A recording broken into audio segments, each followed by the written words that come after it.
Hello. नमस्कार दोस्तों, स्वागत है आपके अपने YouTube channel Vinayak national ITI में।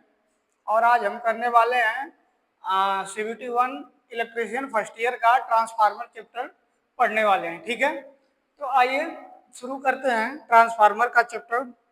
चलिए क्वेश्चन की तरफ चलते हैं, देखते हैं। पहला कह रहा है क्वेश्चन, कह रहा है कि उच्च आवृत्ति अनुप्रयोग के लिए किस प्रकार के ट्रांसफार्मर का उपयोग किया जाता है, यानी हाई फ्रीक्वेंसी के लिए ट्रांसफार्मर, कौन से ट्रांसफार्मर का यूज किया जाता है। तो हाई फ्रीक्वेंसी ट्रांसफार्मर जो है ये हम कहाँ पे करते हैं, इलेक्ट्रॉनिक्स सर्किट में। ठीक है, जो इलेक्ट्रॉनिक्स कार्ड होता है उसके लिए हम जो है कि इस ट्रांसफार्मर का यूज करते हैं। ठीक है, तो ये ट्रांसफार्मर कौन सा होता है, इसका नाम होता है फेराइड कोर ट्रांसफार्मर, जो होता है जो हाई फ्रीक्वेंसी के लिए यूज किया जाता है। ठीक है, आपका ये है रिंग कोर ट्रांसफार्मर। तो रिंग कोर ट्रांसफार्मर, ठीक है, ये अनुनाद के लिए यूज होता है। और आपका दिया है कि सिलिकॉन स्टील ट्रांसफार्मर। तो सिलिकॉन स्टील कोर ट्रांसफार्मर ये कोई ट्रांसफार्मर नहीं बल्कि एक ये इसकी प्लेट होती है, और ग्रेन ओरिएंटेड कोर ट्रांसफार्मर। तो आपका बी सही हो जाएगा, फेराइड कोर ट्रांसफार्मर। अगला क्वेश्चन है, दिया गया एक आइडियल ट्रांसफार्मर में प्राइमरी वोल्टेज E1 V1 और माध्यमिक वोल्टेज E2 V2 के बीच क्या संबंध होता है। तो देखिए, एक आइडियल जो ट्रांसफार्मर हमारा होता है उसमें E1 इक्वल टू V1 और E2 इक्वल टू V2 होता है। ठीक है, तो इस तरीके से हम ऑप्शन देखेंगे तो ये है E1 इक्वल टू V1 और E2 इक्वल टू V2, तो हमारा ऑप्शन ए सही हो जाएगा। ठीक है, अगला क्वेश्चन है, ट्रांसफार्मर में कंजर्वेटर का कार्य क्या है। तो देखिए, जो कंजर्वेटर लगा होता है ट्रांसफार्मर में, वो क्या होता है हमारा कि जो आंतरिक प्रेशर जब ट्रांसफार्मर में होता है तो एक दबाव बनता है जिसे ट्रांसफार्मर को फटने से सेव रखता है। ठीक है, तो ये कंजर्वेटर है। तो हमारा कह रहा है कि नमी के प्रवेश को रोकता है। तो नमी के प्रवेश को सिलिका जेल सोखता है। और आपका बी है, वायुमंडलीय ऊष्मा को स्थानांतरित करता है। सी दिया, आंतरिक दबाव छोड़ने की अनुमति देता है। डी है, लोड विभिन्नता के कारण तेल स्तर के विस्तार की अनुमति देता है। तो आपका यहाँ पे सी आंसर सही हो जाएगा कि आंतरिक दबाव छोड़ने की अनुमति देता है। जब अंदर से कोई ज्यादा प्रेशर होता है तो उसको ये क्या कर देता है, रिलीज कर देता है। ठीक है, तो हमारा ऑप्शन इस तरीके से सी सही हो जाएगा। अगला क्वेश्चन देखेंगे, कहा शॉर्ट सर्किट टेस्ट द्वारा ट्रांसफार्मर के किस हानि का निर्धारण किया जाता है।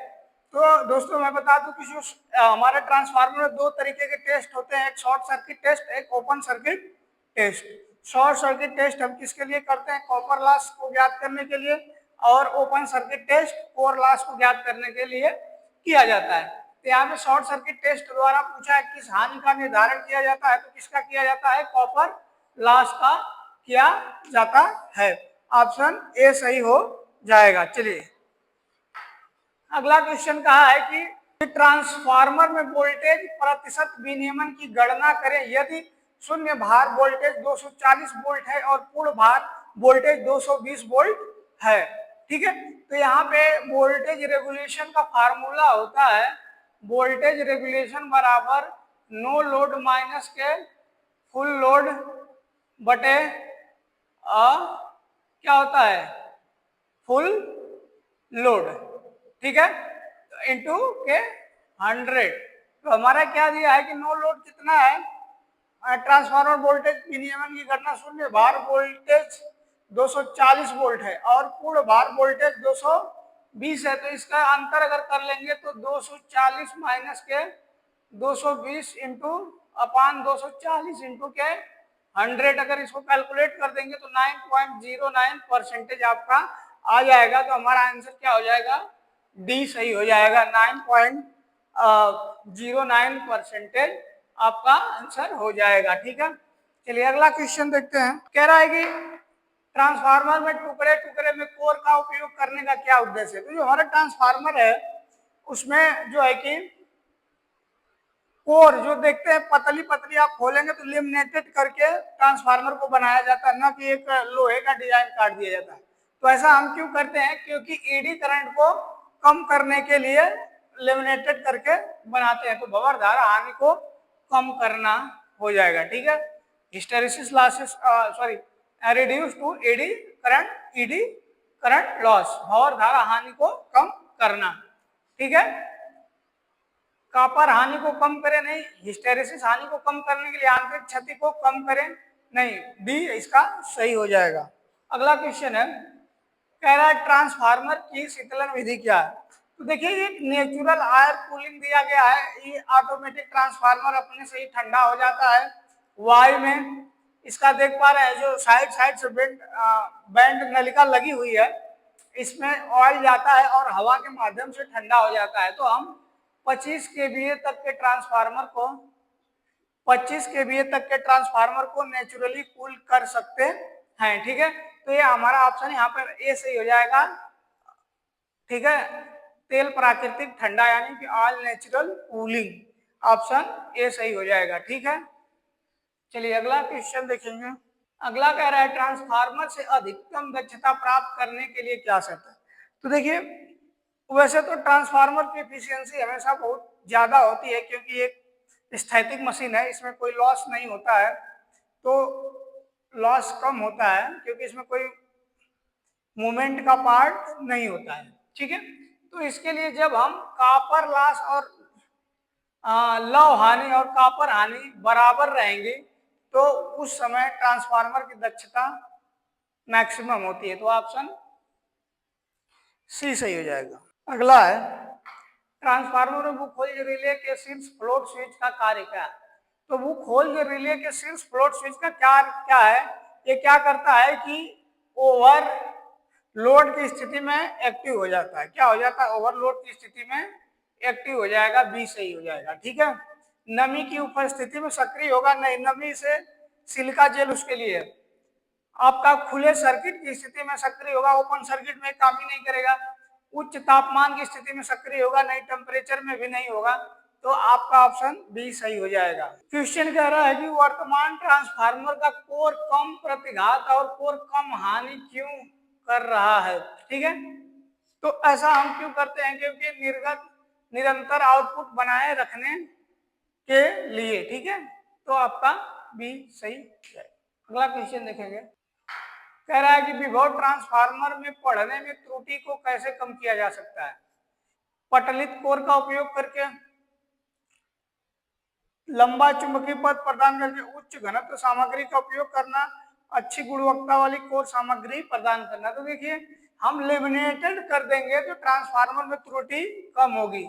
ठीक है, तो पटलित कोर का उपयोग करना, हमारा ऑप्शन ए सही हो जाएगा, पटलित कोर का उपयोग करके।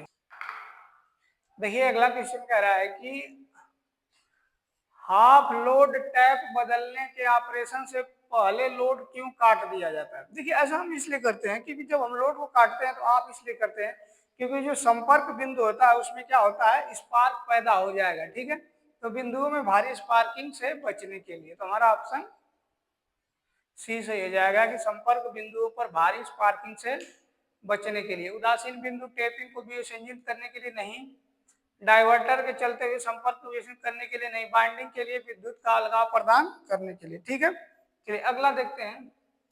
देखिए कह रहा है पावर ट्रांसफार्मर के भाग का क्या नाम है? तो पावर ट्रांसफार्मर का भाग है जो अंदर एक रिले है जिसे कहते हैं बुक होल्ड रिले। क्या है ये? बुक होल्ड रिले हो जाएगा। ठीक है, ब्रीदर नहीं है, ना टेप चार्जर है और एक्सप्लोजन बेंट भी नहीं है, ये क्या है? बुक होल्ड रिले है।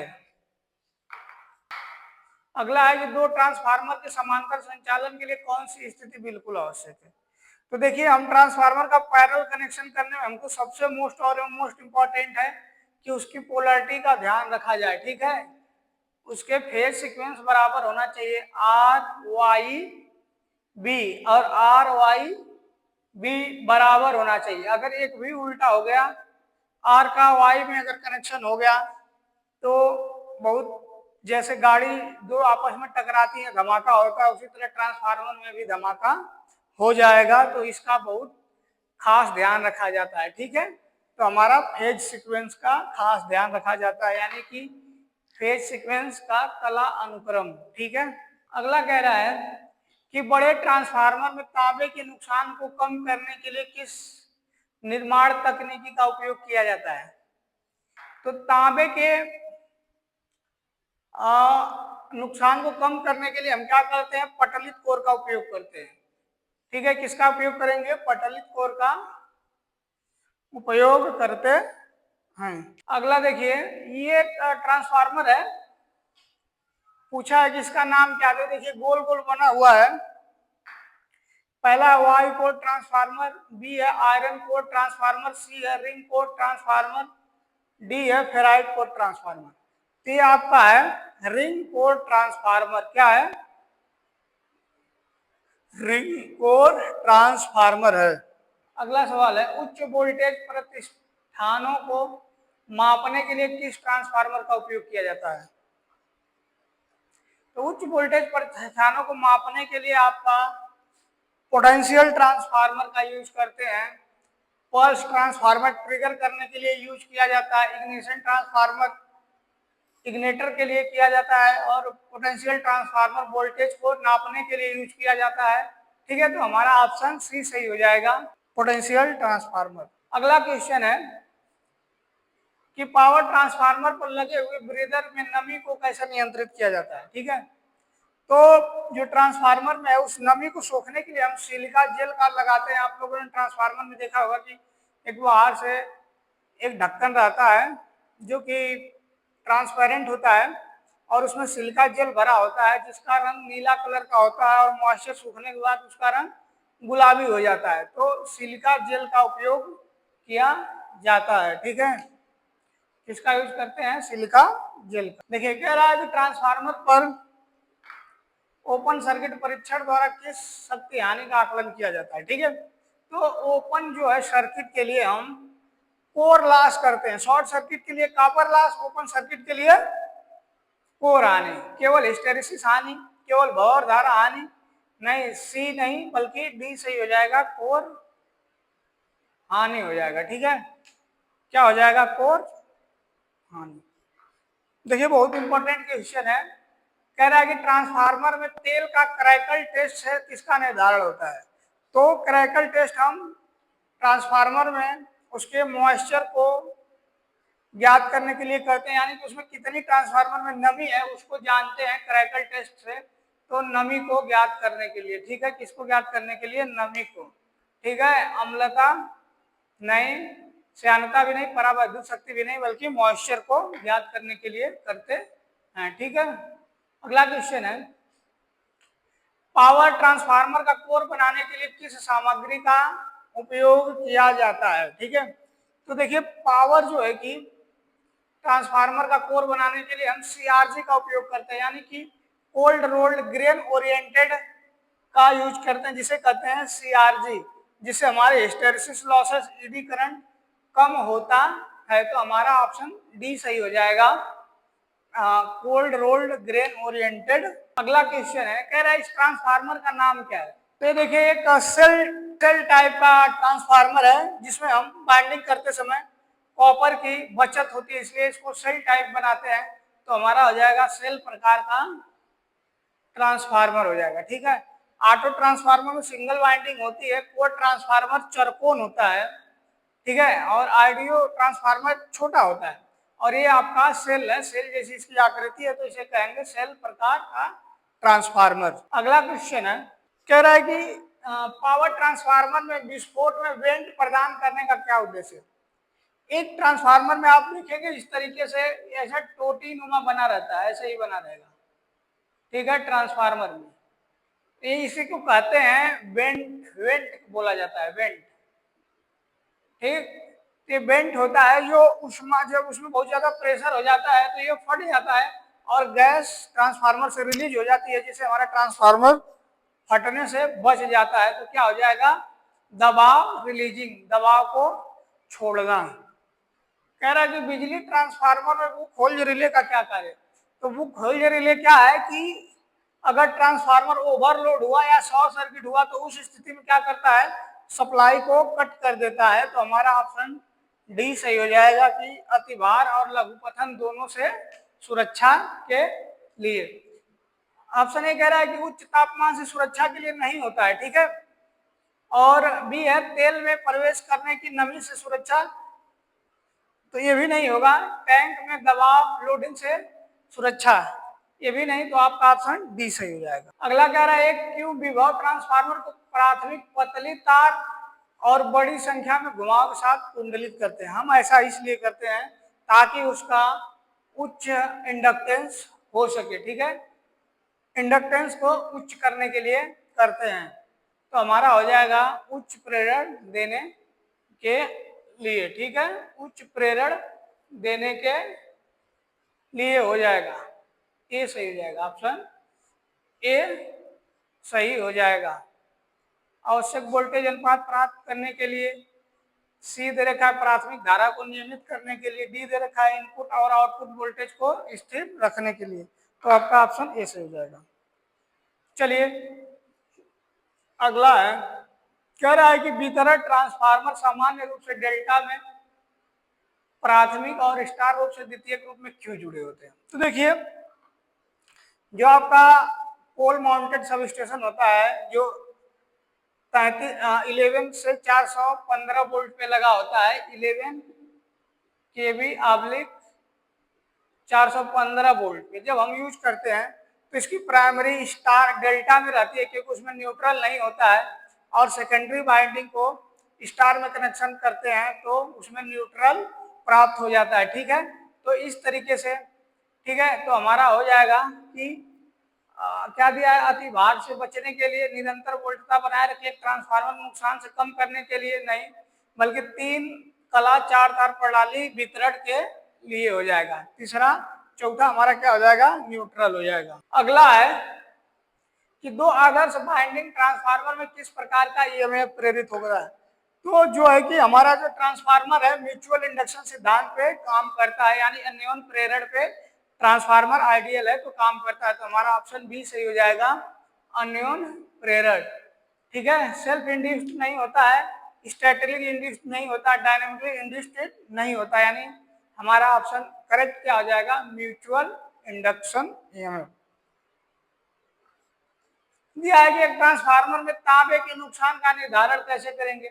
तो हमको आपको पता है कौन सा टेस्ट करेंगे, तांबे के निर्धारण को करने के लिए शॉर्ट सर्किट टेस्ट, यानी कि सी सही हो जाएगा, शॉर्ट सर्किट टेस्ट का निर्धारण करते हैं, ठीक है। अगला है, कह रहा है कि फेराइट कोर का उपयोग रेडियो रिसीवर में क्यों किया जाता है। तो फेराइट कोर का रेडियो रिसीवर में इसलिए हम करते हैं क्योंकि उसमें ट्यूनिंग होती है व्यतिकरण से बचने के लिए, ठीक है। तो विद्युत व्यतिकरण को कम करने के लिए हमारा ऑप्शन क्या सही हो जाएगा, बी सही हो जाएगा, ठीक है। यदि है कि नियत हानि को कम करने के लिए नहीं, विद्युत व्यतिकरण को कम करने के लिए यही सही होगा। ध्वनि की गुणवत्ता बढ़ाने के लिए नहीं, ध्वनि थोड़ी उसमें बढ़ाना है, रिसीवर की दक्षता को बढ़ाने के लिए, एफिशिएंसी को भी नहीं बढ़ा सकते हैं, ठीक है, रेडियो की व्यतिकरण को कम करने के लिए। अगला क्वेश्चन है कि बड़े ट्रांसफार्मर में चरणबद्ध कोर व्यवस्था का क्या फायदा है। तो ये क्या करता है कि तांबे के उपयोग को कम करने के लिए बी दिया है हिस्टैरिसीस हानि को कम कर देता है, सी दिया है भंवर धारा हानि को कम करने के लिए, डी दिया है कोर के लिए जगह को कम कर देता है। तो चरणबद्ध व्यवस्था से हम क्या करते हैं, भंवर धारा हानि को कम करने के लिए। अगला है, कह रहा है कि ट्रांसफार्मर तेल में नमी को रोकने के लिए किस ब्रीदर से किस सामग्री का उपयोग किया जाता है। तो आपको पता है कि मॉइस्चर यानी ट्रांसफार्मर में नमी को रोकने के लिए, मॉइस्चर सोखने के लिए आपको क्या लगाना पड़ता है, सिलिका जेल लगाना पड़ता है। क्या रहता है, सिलिका जेल। तो हमारा ऑप्शन ए सही हो जाएगा, सिलिका जेल। बी है सोडियम क्लोराइड, सी है एमोनियम क्लोराइड, डी है चारकोल और नमक का मिश्रण। तो हमारा ए हो जाएगा सिलिका जेल, ठीक है। चलिए अगला है, ऑटो ट्रांसफार्मर का नुकसान क्या है। ऑटो ट्रांसफार्मर में यही है कि उसमें एक ही बाइंडिंग होती है जो प्राइमरी का भी काम करती है और सेकेंडरी का भी काम करती है, ठीक है। उसमें अलग से द्वितीयक बाइंडिंग नहीं हो सकती है, ठीक है। तो हमारा ऑप्शन डी सही हो जाएगा कि द्वितीयक बाइंडिंग को अलग नहीं कर सकते हैं, ठीक है। द्वितीयक बाइंडिंग को अलग नहीं कर सकते, आपका ऑप्शन डी सही हो जाएगा। दिया है कि अधिक हानियां नहीं, वजन में भारी, और दिया है किसी खराब वोल्टेज का विनियमन। तो ऐसा नहीं है, ऑटो ट्रांसफार्मर का नुकसान है कि उसमें एक ही बाइंडिंग होती है, उसमें प्राइमरी और सेकेंडरी बाइंडिंग नहीं होती है। और इसका यूज कहाँ करते हैं, ऑटो ट्रांसफार्मर का ऑटोमेटिक वोल्टेज स्टेबलाइजर बनाने में यूज किया जाता है। दिया है कि पोल संयोजित वितरण ट्रांसफार्मर में किस शीतलन विधि का उपयोग किया जाता है। तो जो पोल पे ट्रांसफार्मर लगते हैं उसमें हम एयर नेचुरल ज्यादा मोस्टली रखते हैं। क्या रखते हैं, एयर नेचुरल, यानी कि वायु प्राकृतिक रखते हैं। तेल प्राकृतिक वायु विस्फोटक नहीं, तेल बलित हवा बलित नहीं, तेल प्राकृतिक हवा प्राकृतिक नहीं, बल्कि एयर नेचुरल रखते हैं। अगला क्वेश्चन है, कह रहा है कि ट्रांसफार्मर में कोर की जो स्टील, सिलिकॉन और स्टील की संरचना क्या है। तो देखिए, जो स्टील की जो ऐसे लेमिनेट करके हम बनाते हैं तो इसमें 93% क्या होता है, सिलिकॉन होता है, ठीक है। सॉरी, 93% स्टील और 7% क्या होता है, सिलिकॉन होता है। 93% स्टील और 7% सिलिकॉन होता है। तो हमारा ऑप्शन क्या सही हो जाएगा, सी सही हो जाएगा। सिलिकॉन हम क्यों डालते हैं, क्योंकि जो हमारी जो लेमिनेशन कोर की परत होती है उसको फ्लेक्सिबल, नरम रहे, ताकि आसानी से बैंड हो जाती है, टूटती नहीं है, इसलिए उसमें हम सिलिकॉन मिलाते हैं, ठीक है।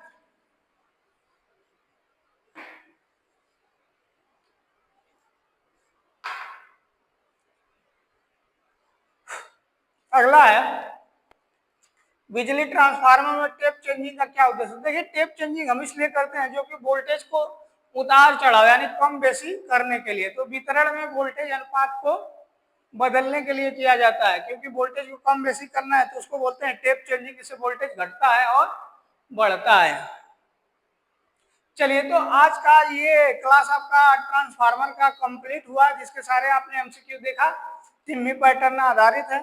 तो आप लोग, आई होप ये वीडियो पसंद आई होगी। चैनल को लाइक करें, सब्सक्राइब करें, ठीक है, और अपने एग्जाम की तैयारी मजबूती से करें। बहुत बहुत धन्यवाद।